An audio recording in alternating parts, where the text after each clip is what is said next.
Hare Krishna, Hare Krishna, Krishna Krishna, Hare Hare, Hare Rama, Hare Rama, Rama Rama, Hare Hare.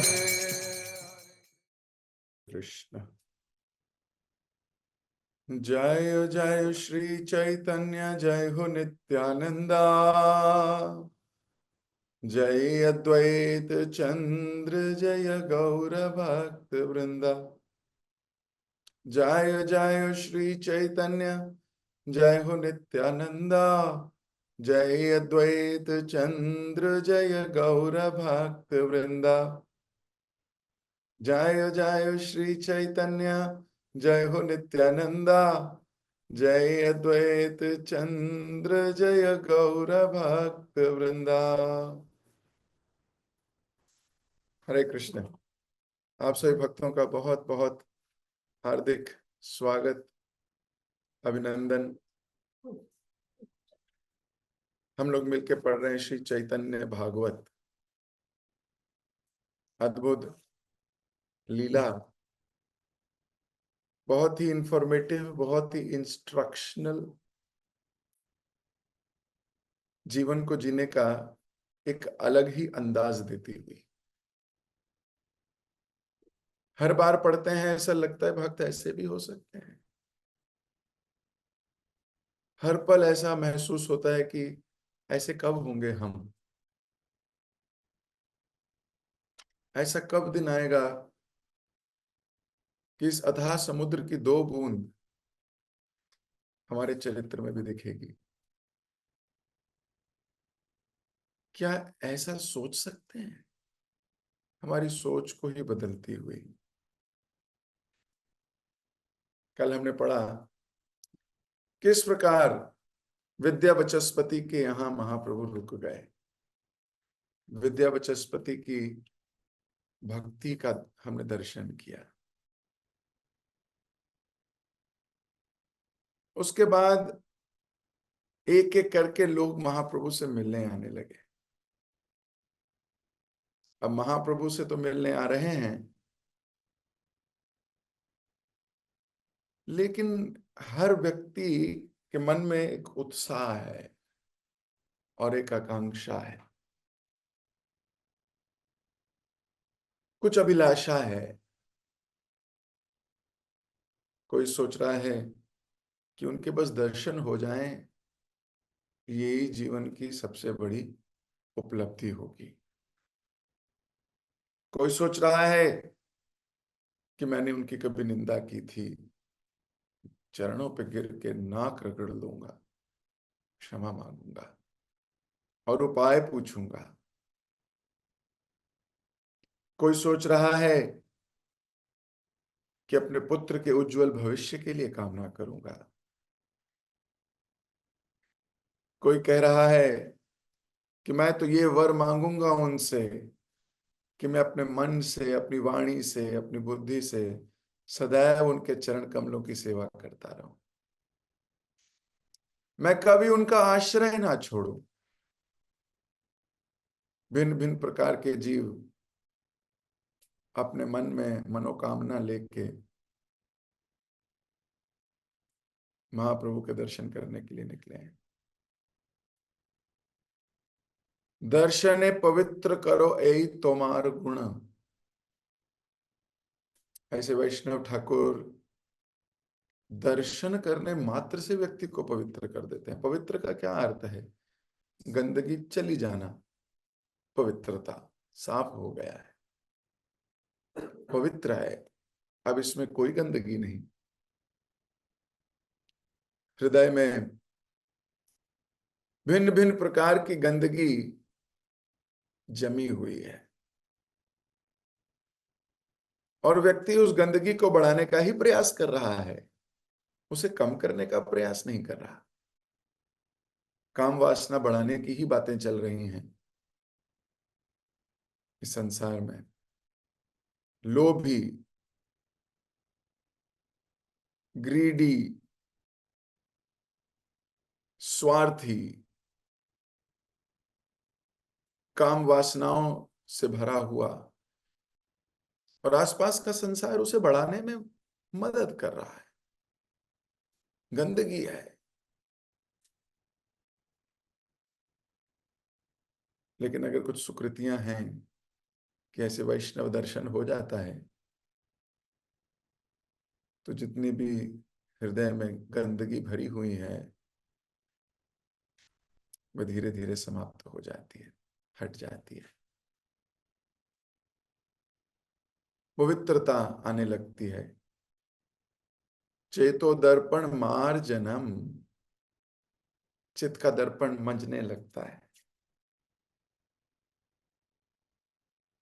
साफ साफ चीजें दिखने लगती हैं। भले कितने ही कामी क्यों ना हो, क्रोधी क्यों ना हो, भले ही कितनी ही गंदगियां क्यों ना चिपकी हुई हो, एटलीस्ट भक्त उसे और नहीं भर रहा, और जो भरी हुई है उसको मार्जन करने का प्रयास कर रहा है। तो कल हमने पढ़ा कि किस प्रकार लोग दूर दूर से महाप्रभु का दर्शन करने आ रहे थे और हर एक के मन में गंदगी से दूर जाने की अभिलाषा थी। महाप्रभु का आश्रय कभी ना छोड़ो, क्योंकि माया बहुत प्रबल है। किसी दिन इतना बड़ा दिखाती है, किसी दिन इतना सा कर देती है। किसी दिन बोलती है यही मेरे स्वामी है, और किसी दिन बुलवाती है कभी भी ना जाऊं। ये माया बहुत शक्तिशाली है। इसलिए भक्त की एक ही इच्छा, एक अभिलाषा है कि वो कभी आश्रय आश्रय ना छोड़े। यहां तक कल हमने विस्तार से पढ़ा था, आज वहीं से आगे हम थोड़ा सा पढ़ते हैं। नदी तट पर लोगों का जमघट लग गया, नौकाएं कम और लोग अधिक। हर कोई पहले जाना चाहता था।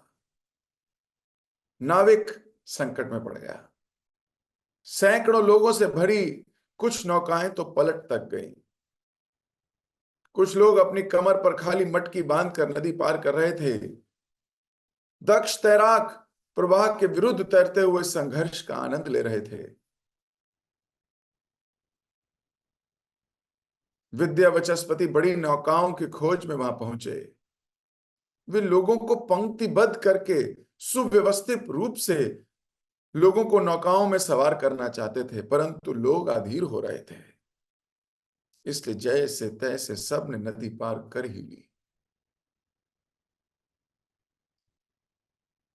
तो सैकड़ों लोग महाप्रभु से मिलने आ रहे। कई बार ऐसा लेखक लिखते हैं सैकड़ों लोग, तो लोग पहचान नहीं पाते, होंगे 100 200, उसको भी सैकड़ों कह दिया होगा, होंगे 15 20 50। ऐसा नहीं है, इतने लोग थे कि नदियों में नदी में जो नौकाएं चलती, नौकाएं मतलब है नाव, जो नाव चलती है, और एक नाव में कितने ही लोग आ जाते हैं, सोचो वो पलट गई, ओवरलोड होके पलट गई। लेकिन ऐसा नहीं कि लोग गाली दे रहे थे फिर भी, तेरी वजह से पलटी, तेरी वजह से पलटी, तुझे कहा था बाद में आई हो तो फिर क्यों आ गया, कोई कुछ कह ही नहीं रहा है। सबके मन में तीव्र इच्छा है भगवान से मिलने की, महाप्रभु से मिलने की। ये सब बातें तो गौर ही नहीं करती, टाइम ही नहीं है। अरे कहीं गाड़ी ना निकल जाए,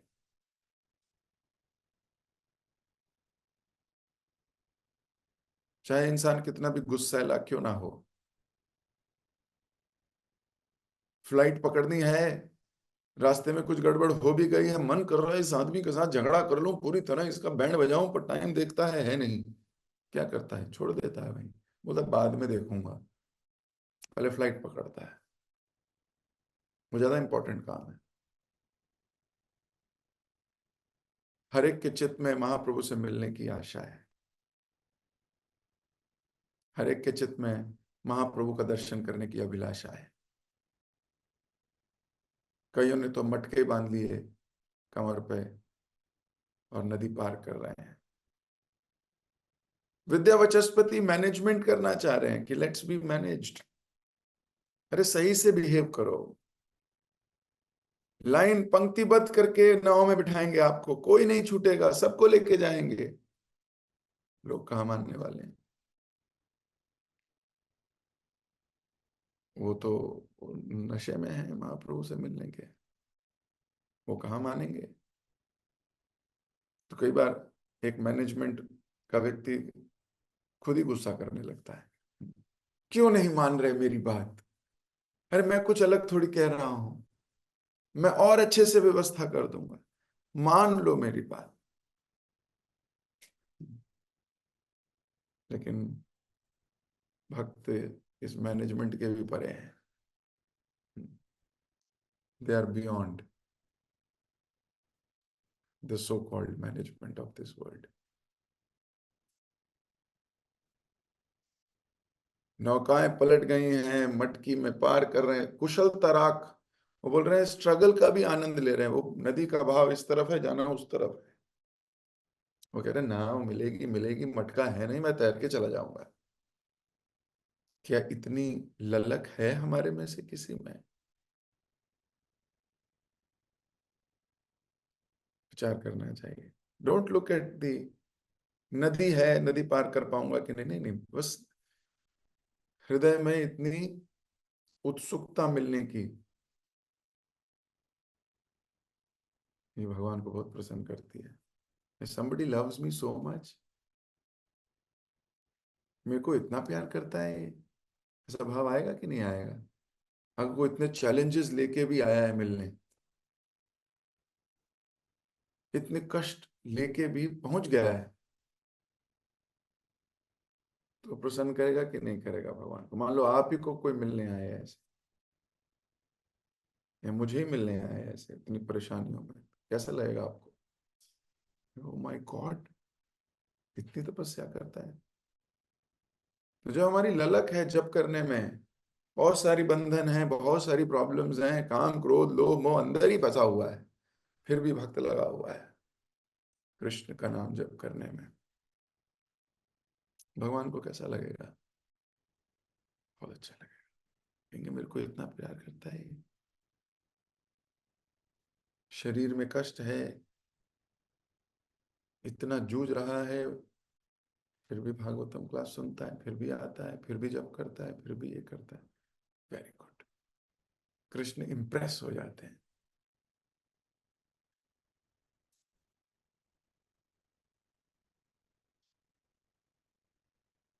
तो बहुत तपस्या हो रही है। गंगा पार करके लोग विद्या वाचस्पति के पैरों पर गिरकर याचना करने लगे, तुम अत्यंत सज्जन तथा सौभाग्यशाली हो, क्योंकि स्वयं भगवान श्री कृष्ण चैतन्य तुम्हारे घर पर अतिथि बनकर आए हैं। कृपया हमारी रक्षा करो, हम अत्यंत पापी हैं, भौतिक संसार के अंधे कुएं में गिरे हैं। कृपया हमें महाप्रभु के दर्शनार्थ ले चलिए, जिससे हमारा ये पतित जीवन सार्थक हो सके। अब जिसके घर में हैं, बिना उससे अनुमति लिए थोड़ी चले जाएंगे अंदर। हाँ, किसी के घर में जाओगे बिना अनुमति के थोड़ी जाओगे, अरे नहीं भगवान हमारे अंदर है, हम जा रहे हैं दर्शन करने, हमें चाहिए, हमें जाना है, नहीं जा पाओगे। तो जिसके घर में है उसकी कृपा चाहिए पहले। अगर उसकी कृपा नहीं मिली तो नहीं कर पाओगे, सवाल ही पैदा नहीं होता। तो अभी सारे चरणों पे गिर के कृपा मांग रहे हैं, ऐसे अधिकार से नहीं कह रहे कि भगवान वहां पर है, मैं जा रहा हूं, मेरे को दर्शन करने हैं उनके।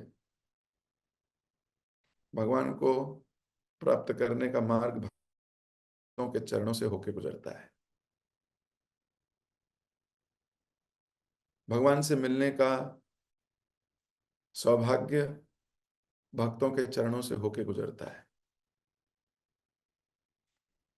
सबके सब विद्या वाचस्पति के चरणों पर गिरकर याचना कर रहे हैं और कह रहे हैं आप बहुत सौभाग्यशाली हो, भगवान ने आपके घर आना पसंद किया।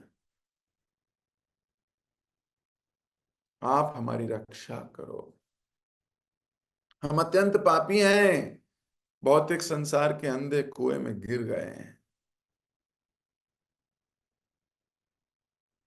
एक्चुअली में ये बड़ा जाल बनाया है माया ने। माया देवी का इतना भयंकर जाल है ये संसार, आदमी उसमें गिर जाता है, उसे पता ही नहीं लगता।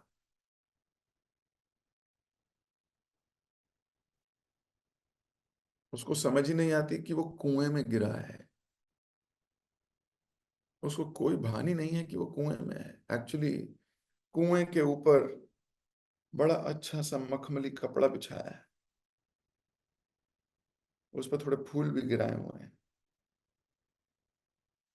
मतलब बड़ा सुंदर बनाया हुआ, सेंट वेंट छिड़क के। और आदमी सोचता है ये मेरे विश्राम करने की जगह है, अब मैं थोड़ा रेस्ट करूंगा। छलांग मारता है उस मखमली बेड पे, उसे लगता है बेड है। कुएं के ऊपर बस चादर बिछी है, धड़ाम करके कुएं में गिरता है। प्रतीत तो बहुत मजा आता है, उसको देखने में तो बहुत अच्छा लगता है। उसे लगता है सेंस ग्रेटिफिकेशन, वाह।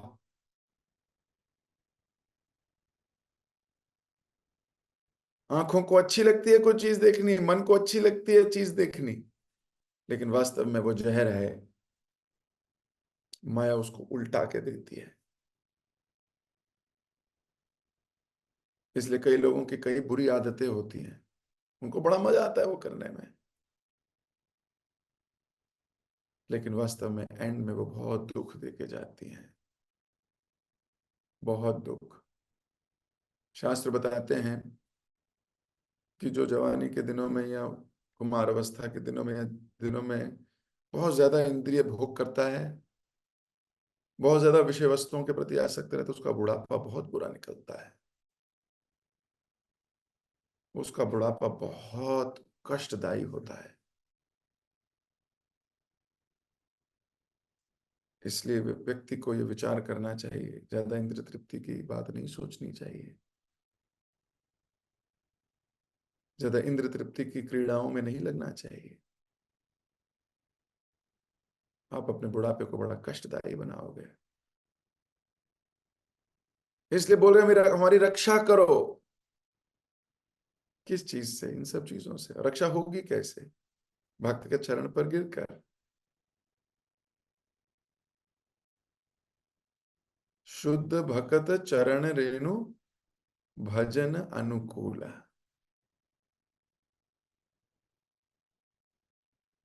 विद्या वचस्पति के चरणों में गिर के रक्षा की भीख मांग रहे, रक्षा कीजिए। आपकी कृपा हो गई तो आप महाप्रभु से मिलवा दोगे।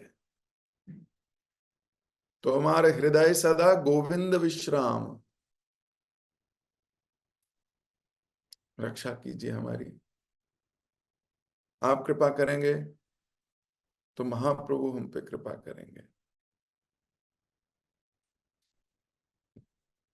भौतिक संसार के अंधे कुएं में गिरे हैं हम, रोशनी भी नहीं है उसमें, अंधकार ही अंधकार है। कृपया हमें महाप्रभु के दर्शनार्थ के लिए ले जाइए, ताकि हमारा पतित जीवन सार्थक हो सके। तो जीवन सार्थक होगा ही तब जब भक्त कृपा से भगवान दर्शन हो जाएंगे, भगवान मिलन हो जाएगा। अब जब भक्त देखता है कि इतने प्रेमी लोग हैं, जब भक्त देखता है ये भाव है भक्तों का, तो क्या होता है देखिए। लोगों की निष्ठा से प्रभावित होकर विद्या वचस्पति आनंदित हो रोने लगे। विद्या वचस्पति रो रहे हैं, कह रहे कैसे लोग हैं, क्या इनका भाव है, और आनंद में रो रहे हैं। हजारों लोग वहां जमा थे और श्री वचस्पति उन्हें अपने घर की ओर ले चले। अब कोई सोच सकता है मेरे घर में तो जगह भी नहीं है इतनी, इतने भर भर के लोग आए हैं, मैं क्या करूंगा इनका। ये तो विचार है ही नहीं, भौतिक विचार है। चलो, हरिनाम की तुमुल ध्वनि सुनकर महाप्रभु अपने घर से ही बाहर आ गए।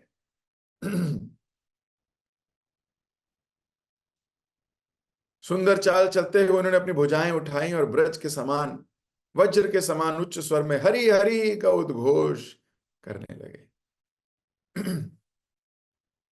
श्री गौर सुंदर को देखते ही लोग कूद पड़े और उत्तेजित हो उच्च स्वर में कीर्तन एवं नृत्य करने लगे। वे सब बीच बीच में महाप्रभु को साष्टांग दंडवत प्रणाम करते और फिर समुद्र की लहरों के समान उठकर अपनी भुजाओं को आकाश में फैलाते हुए प्रार्थना करते, महाप्रभु कृपया हम पतितों का उद्धार करें। महाप्रभु उदारता पूर्वक मुस्कुराते हुए उन्हें आशीर्वाद देते, भगवान श्री कृष्ण में तुम्हारी रति उत्पन्न हो, श्री कृष्ण कीर्तन करो और उनकी लीलाओं का श्रवण करो, श्री कृष्ण को अपने जीवन का धन प्राण बनाओ। क्या वरदान है। वास्तव में यही वरदान है। कल भागवतम क्लास में भी इसी पर चर्चा हो रही थी कि भगवान की लीलाओं का श्रवण करना,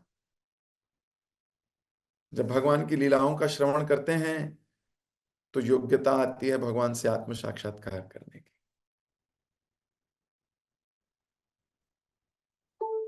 तो सारे के सारे भक्त, आपने अगर गौर से सुना हो तो कह रहे हैं, बार बार प्रणाम कर रहे हैं। ऐसा नहीं एक बार प्रणाम किया और हो गया। हम तो, है ना, कैसे करते हैं, कर तो दिया था प्रणाम, इनको मैं मिला था तो मैंने कर दिया था प्रणाम। भगवान गीता में बोलते हैं, मन मना मद मद भक्तो मद्धा जी माम नमस्कुरु। करते रहो बारंबार। भक्त लोग उसे जी के दिखा रहे हैं।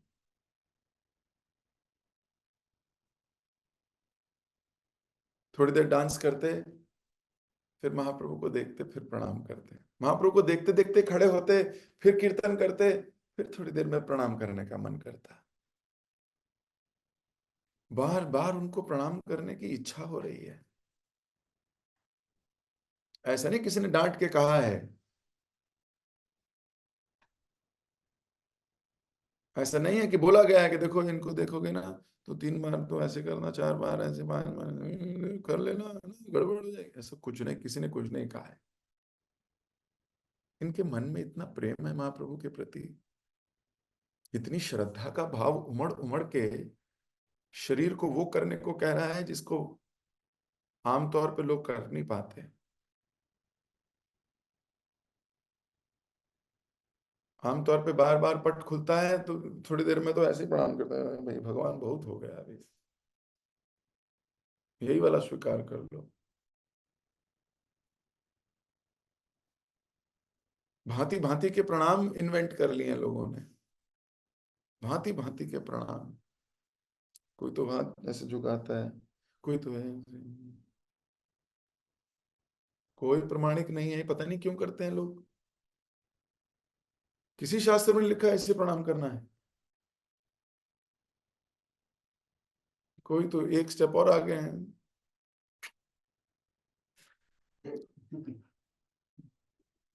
है ना?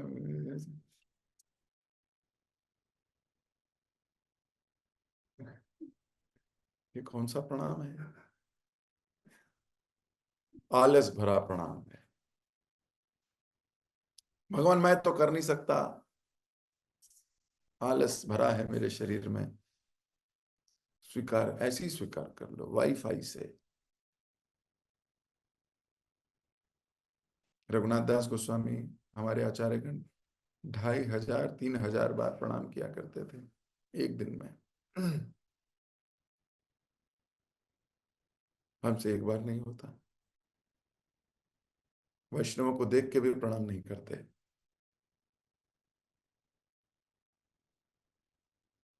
क्या होगा हमारा।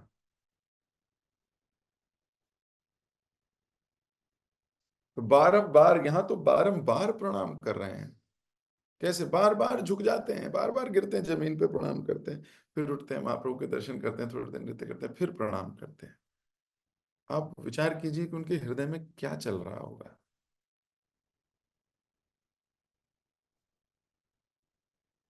क्या कॉन्शियसनेस होगी भक्तों की। महाप्रभु को देख, ऐसे वैष्णव को देख। अभी तो लोगों को पता भी नहीं है कि भगवान है। उनके लिए तो ये महान वैष्णव सन्यासी हैं, महान भक्त हैं। कुछ अंतरंग लोगों को पता है कि ये भगवान है, अदरवाइज सब तो वैष्णव श्रेष्ठ है। वैष्णव श्रेष्ठ को देख के इतना मन में प्रेम, बार बार प्रणाम करने का मन कर रहा है। और फिर जाके पूछ भी रहे हैं, आशीर्वाद दीजिए। क्या आशीर्वाद? पतितों का उद्धार कीजिए। हम तो पतित माने तो कहाँ मानते हैं पतित हैं हम। हो सकता है शब्दों में भी आ जाए, अंदर से तो हमें पता है। लेकिन वो बड़ी योग्यता है। जो अपने को पतित मानता है, ये भक्ति में सबसे बड़ा व्यक्ति है। योग्यता है।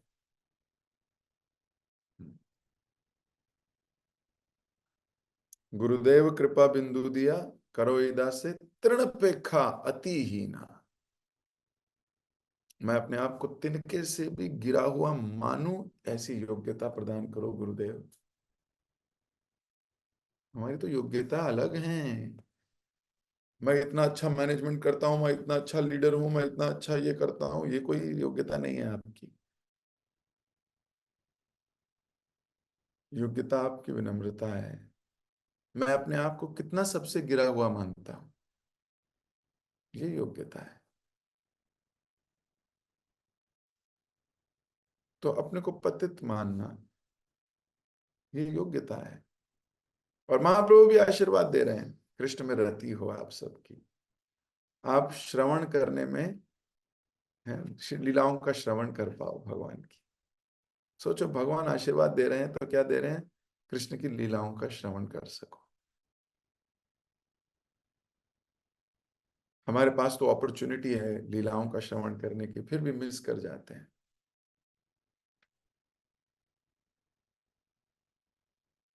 सोचिए, भागवतम का श्रवण करने की अपॉर्चुनिटी है, मिस कर जाते हैं। क्यों? कैजुअल है, कल सुन लेंगे। श्रीनिवास आचार्य से सीखना चाहिए हमको। श्रीनिवास आचार्य की इच्छा थी, महाप्रभु के चरणों में बैठ के भागवतम सुनूंगा। पैदल चलते चलते नीलाचल पहुंचे, कई महीनों की जर्नी के बाद। पैदल चलते चलते जब नीलाचल पहुंचे, तो अब पता लगा श्री गौर सुंदर इस संसार से जा चुके। आंसुओं से रो रहे हैं, अश्रुधारा बह रही है कि अब मैं भागवतम कैसे पढ़ूंगा, कैसे सुनूंगा। महाप्रभु के चरणों में बैठ के सुननी थी। क्या करूं, कहां जाऊं, कहां पाऊं? तो महाप्रभु ने दर्शन दिए, बोले गदाधर से सुनो। तो दौड़ के गदाधर पंडित के पास जाके बैठते हैं। गदाधर पंडित से बोलते हैं, मुझे भागवतम सुनाइए मेरे को, मैं भागवतम सुनना चाहता हूँ। गदाधर पंडित रोते रोते कहते हैं कि गौर सुंदर के विरह में जो मेरे पास भागवतम थी, एक ही थी, आंसुओं से वो मिट गई है। अगर एक और कॉपी ले आओ भागवतम की, तो मैं तुम्हारी सेवा कर सकता हूं, तो मैं ये पढ़ सकता हूं। श्रीनिवास आचार्य अपने शिक्षा गुरु से पूछते हैं क्या करना चाहिए। नरहरि सरकार को लिखते हैं, हमें किताब चाहिए, हमें भागवतम सेट चाहिए। खैर, जैसे तैसे भागवतम सेट मिलता है। वापस आ रहे होते हैं भागते हुए भागवतम लेके, यस अब मैं सुनूंगा, अब मैं पढ़ूंगा, अब मैं सुनूंगा, अब मैं सुनूंगा, गदाधर पंडित के चरणों में बैठ के सुनूंगा। पहुंचते हैं, पता चलता है गदाधर पंडित इस संसार से चले गए।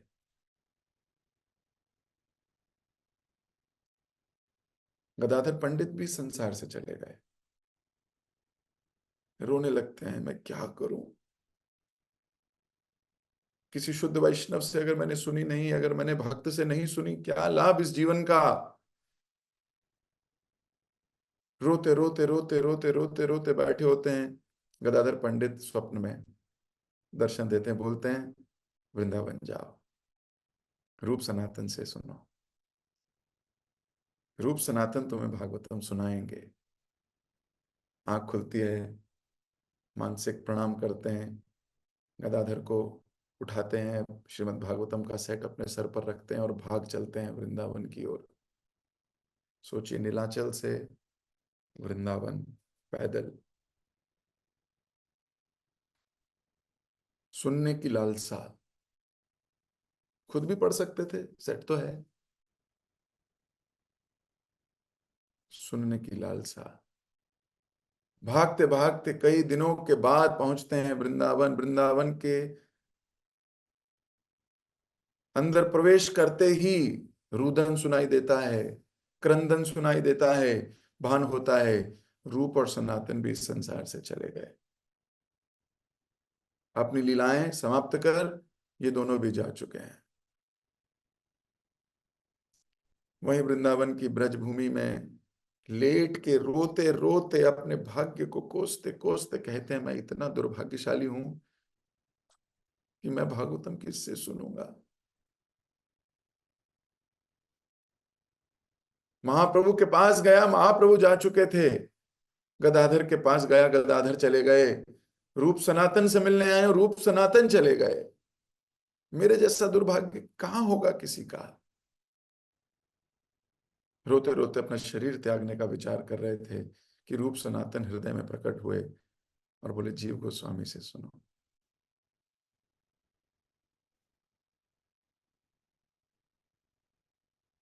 जाते हैं, जीव गोस्वामी के चरणों में गिर जाते हैं।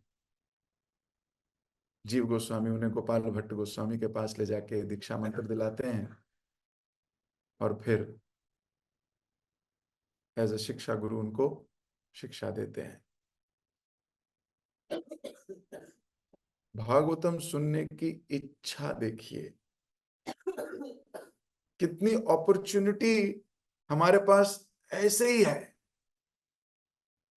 और हम इस अपॉर्चुनिटी को छोड़ देते हैं। हमें इसकी इंपॉर्टेंस ही नहीं पता। हमें लगता है क्या, रोज ही होती है क्लास, क्या पता लगता है, इसमें क्या बड़ी बात है।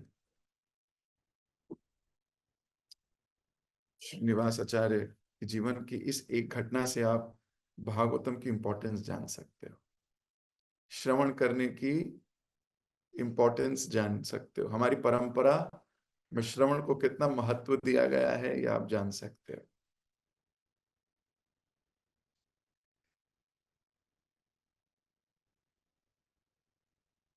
सुन लूं मैं बस भागवत। क्या हम कैजुअल तो नहीं हो गए बहुत? क्या हमने अपने जीवन की बाकी चीजों को ज्यादा इंपॉर्टेंस तो नहीं दे दी है?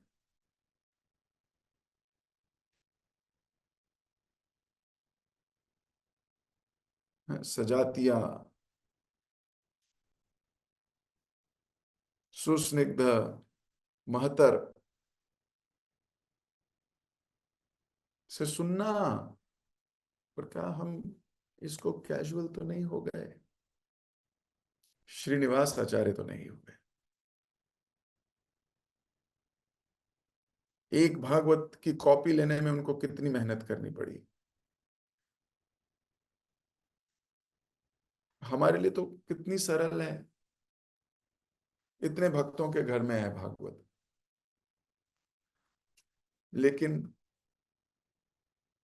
ऐसी रखी है, पढ़ते नहीं, सुनते नहीं। एक भक्त बोल रहा था, प्रभु प्रभु जी, हमारे पास है Shrimad Bhagavatam as it is. मैंने कहा, श्रीमद् भागवतम तो एज इट इज नहीं है, Bhagavad Gita as it is है प्रभुपाद जी की। बोले नहीं प्रभु जी, श्रीमद् भागवतम जैसी खरीदी थी एज इट इज रखी है। Shrimad Bhagavatam as it is, cover से भी नहीं निकली है, एज इट इज। क्या लाभ।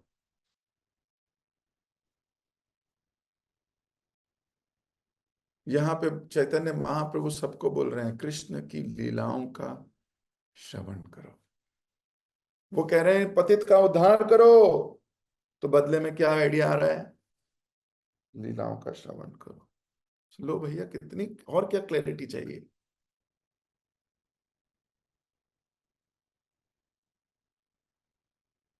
अगर आप पतित मांगते हो और उद्धार चाहते हो तो ये करना होगा महाप्रभु ने जो कहा। तो आइए हम सब भी महाप्रभु के चरणों में प्रणाम करके यही मांगे जैसा वो भक्त मांग रहे थे, कि हम पतितों का उद्धार करो महाप्रभु। और विचार करो, महाप्रभु आपको पर्सनली कह रहे हैं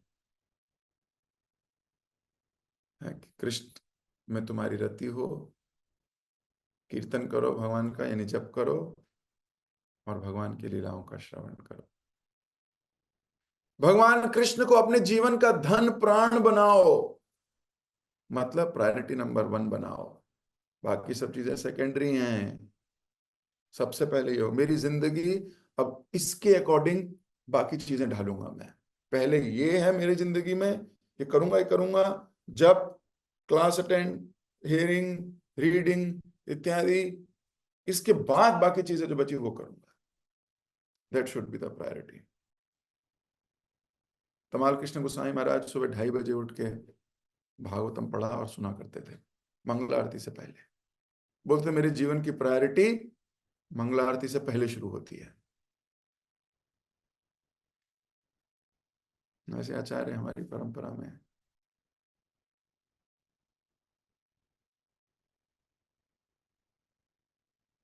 लोगों का आनंद वर्णन से परे है, ऐसा लिख रहे हैं वृंदावन दास ठाकुर, कि उस वक्त जो लोगों को आनंद आ रहा है ना, वो कॉपी में लिखा नहीं जा सकता। वो कैसे लिखें, महसूस करो। वृंदावन दास ठाकुर की इस लाइन को महसूस करो। वो कह रहे हैं मैं लिख नहीं पा रहा हूं। आप लोग फील कीजिए, महाप्रभु खड़े हैं, हरिनाम कीर्तन कर रहे हैं, लोग बार बार गिर रहे हैं, उठ रहे हैं, फिर कोई इधर गिरता है, उठता है, फिर कोई उधर गिर के उठ रहा है, प्रणाम कर रहा है भगवान को बार बार, भगवान से आशीर्वाद मांग रहा है उद्धार का, भगवान उनको आशीर्वाद दे रहे हैं, फिर वो गिर रहे हैं, फिर वो उठ रहे हैं, फिर नृत्य हो रहा है, चारों दिशाओं में भक्त संकीर्तन कर रहे हैं। क्या अद्भुत दृश्य है, क्या अद्भुत आनंद है।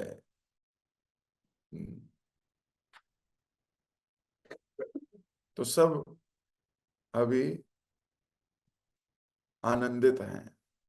महाप्रभु की प्रशंसा करते हुए उन्होंने प्रार्थना की, इस जगत में आपका अवतार अत्यंत गोपनीय है। आप संपूर्ण ब्रह्मांड का उद्धार करने के लिए शची माता के गर्भ से प्रकट हुए, परंतु हम आपको पहचान नहीं पाए। जब हृदय की आंख खुलती है ना, तो ऐसा साक्षात्कार होता है। बोले हम तो आपको पहचान ही नहीं पाए, हम अज्ञानी पापियों ने अपना मनुष्य जन्म व्यर्थ ही गवा दिया। हे भगवान, आप दया सिंधु हैं, कृपया हमें आशीर्वाद दें कि हमें कभी आपकी विस्मृति ना हो, कभी हम आपको भूलें नहीं। ये आशीर्वाद दीजिए, ये बहुत बड़ा आशीर्वाद है। Never forget Krishna, always remember Krishna. यह श्री गौर सुंदर की अद्भुत कृपा थी कि ये लोग इतनी सुंदर प्रार्थना कर पा रहे थे। अब ऐसी प्रार्थना कोई साधारण जीव कर भी नहीं सकता। हम तो सुन के, हो सकता है एक्टिंग करने लगे, वो हम भी करने लगे प्रार्थना, वो भी अच्छी बात है। सीनियर वैष्णवों से सीखना है, जो वो कर रहे हैं, जो वो कह रहे हैं, हमें भी वही प्रार्थना करनी चाहिए। लेकिन वो लोग स्वतः प्रार्थना कर रहे हैं, हमारी इंस्पायर्ड प्रार्थना है। उनकी स्वतः प्रार्थना निकल रही है। क्या भक्त हैं आपके, कभी भी विस्मृति ना हो, हम कभी भी आपको भूले नहीं। ये हमारी एक, क्यों? क्योंकि माया फिर बहुत प्रबल है। आज जिसके आगे हाथ जोड़ रही है, कल उसी को गाली भी दे सकती है। माया बहुत प्रबल है, किसी को भी बहा के ले जाती है। मम माया दुरत्यया, भगवान कहते हैं। बहुत मुश्किल है इससे पार करना, इसलिए बोल रहे हैं आप आशीर्वाद दे दीजिए कि हम आपको कभी ना भूलें। और ये गौर सुंदर की कृपा ही है कि कोई ऐसी प्रार्थना कर सकता है। विद्या वचस्पति के घर के आसपास इतने लोग जमा थे कि कोई रिक्त स्थान नहीं बचा था। लोग वृक्षों और छतों पर चढ़ने लगे। लोगों के चित्त में महाप्रभु के दर्शन की उत्कंठा प्रतिक्षण बढ़ रही थी। उनकी आंखें महाप्रभु के सुंदर मुख पर टकटकी लगाए गड़ी थी। श्री गौरांग महाप्रभु के सर्व आकर्षक रूप को देखकर कोई भी घर लौटना नहीं चाहता था। अब जिसको ऐसे दर्शन हो रहे हो वो क्या घर जाएगा? घर जाके क्या ही मिलेगा?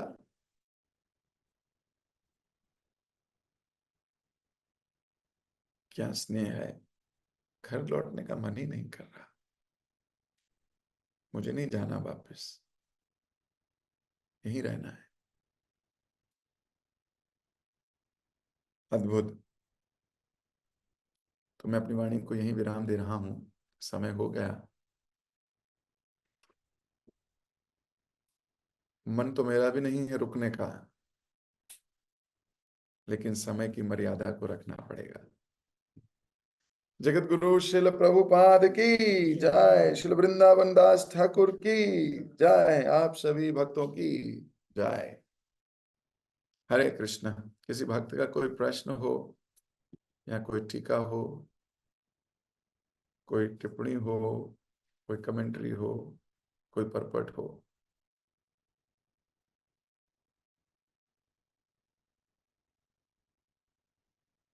पवित्र रूप में। हरे कृष्णा प्रभु जी, धन्य प्रणाम। हाँ Am I जी। audible? Yes yes yes. Then turn on my camera also. Just a second. प्रभु जी, मेरा क्वेश्चन था वैष्णव प्रणाम से रिलेटेड। जैसे बहुत सारी कंडीशंस होती हैं जब हम वैष्णवों को प्रणाम नहीं कर पाते, और इनफैक्ट मानसिक प्रणाम भी नहीं कर पाते, बस हम उन्हें देख के हरे कृष्णा बोलते हैं।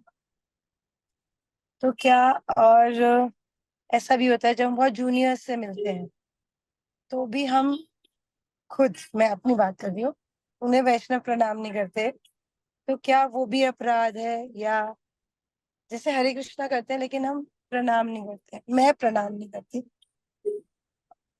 और सीनियर्स को भी देखते हैं, तो जैसे जब हम किसी गैदरिंग में जाते हैं, महाराज होते हैं, दंड होता है, तो डेफिनेटली प्रणाम करते हैं।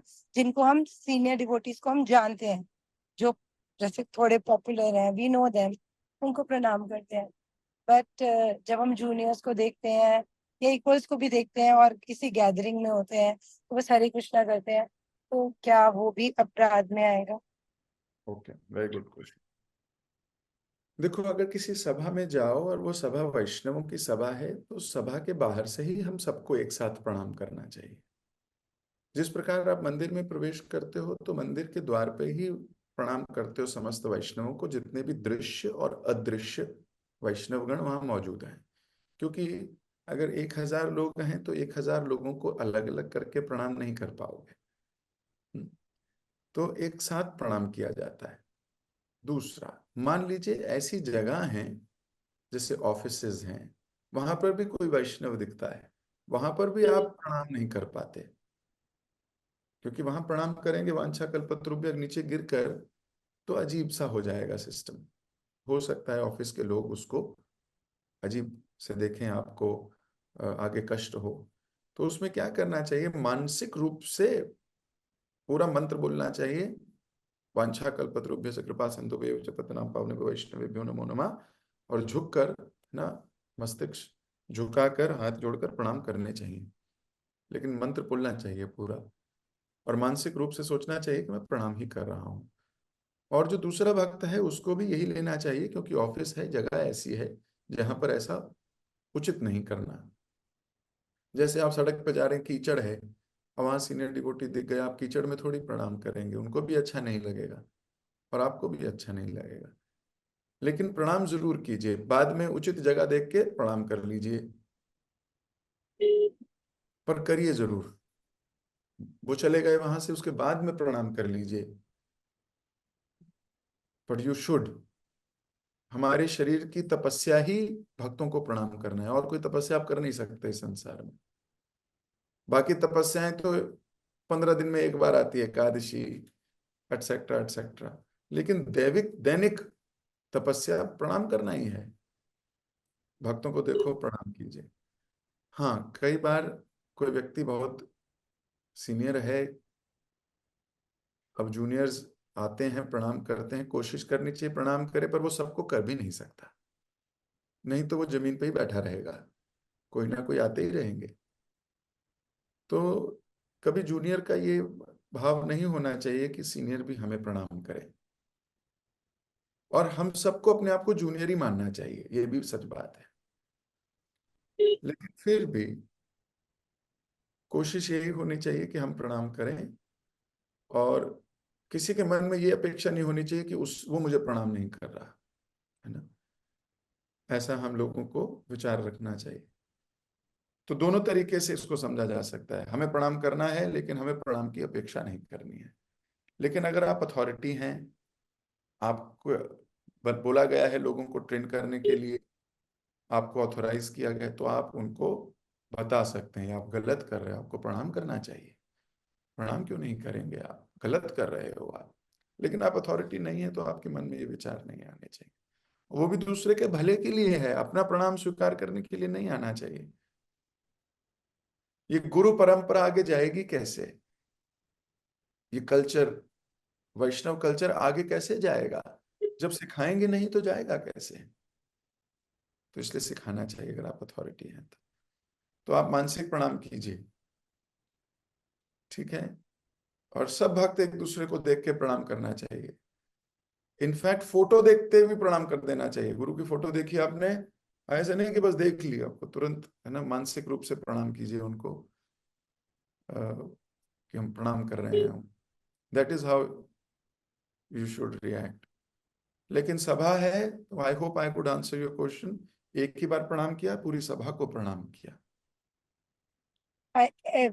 there's something else also to it. जैसे अगर हम जूनियर से मिलते हैं और ऐसा जैसे उन्होंने सामने से प्रणाम नहीं करा, तो क्या हमें पहले से प्रणाम करना चाहिए? अगर ऐसा ना करें तो क्या इसमें भी अपराध है? देखो, जैसे अगर आप उसको समझा सकते हो तो उसे समझाना चाहिए कि आपको प्रणाम करना चाहिए।